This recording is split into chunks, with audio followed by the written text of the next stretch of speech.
Good afternoon. Phil Lindeman with your Krystal 93 News from Vail Summit Orthopedics and Neurosurgery.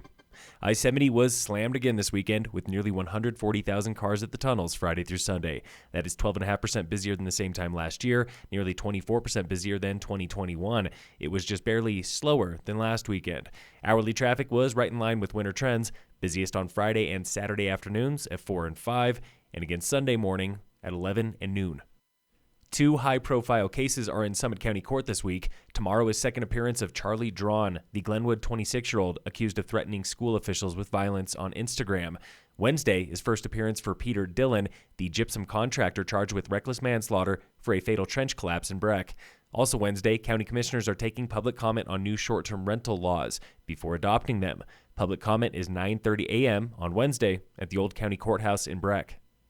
Local schools have weathered bomb threats, online harassment, and divisive public comment in recent weeks.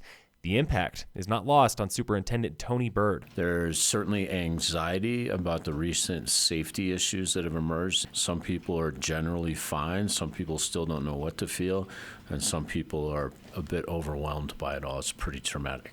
At least one threat was directly tied to an October decision by the board showing support for the state's new LGBTQ and people of color curriculum. There's a worry out there is that we're teaching sexual education kindergarten through third grade. In Colorado, that starts in the fifth grade standards, so we're not doing that. Board President Kate Hudnut explains what might be taught and why she supports it. We truly have children in our kindergarten, first grade, second grade classes that could be part of one of those families. That they have two moms or two dads. So what does that look like for that child, as one example, to sit in circle and look at a picture book and see no representation of their family? Hudnut and Bird promise better communication about divisive curriculum issues in the future.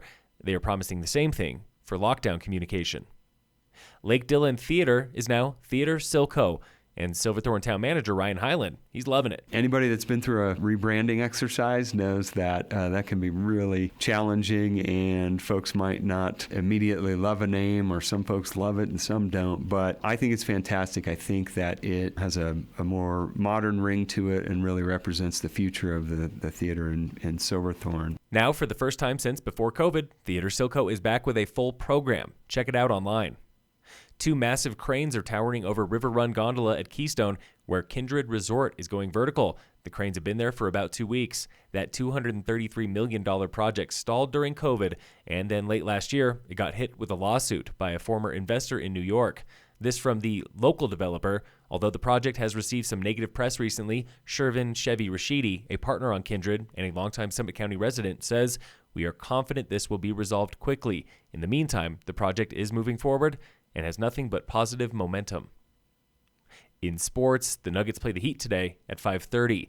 And in local sports, Summit High boys and girls basketball are playing Rifle at home today. Phil Lindeman with your Krystal 93 News from Vail Summit Orthopedics and Neurosurgery.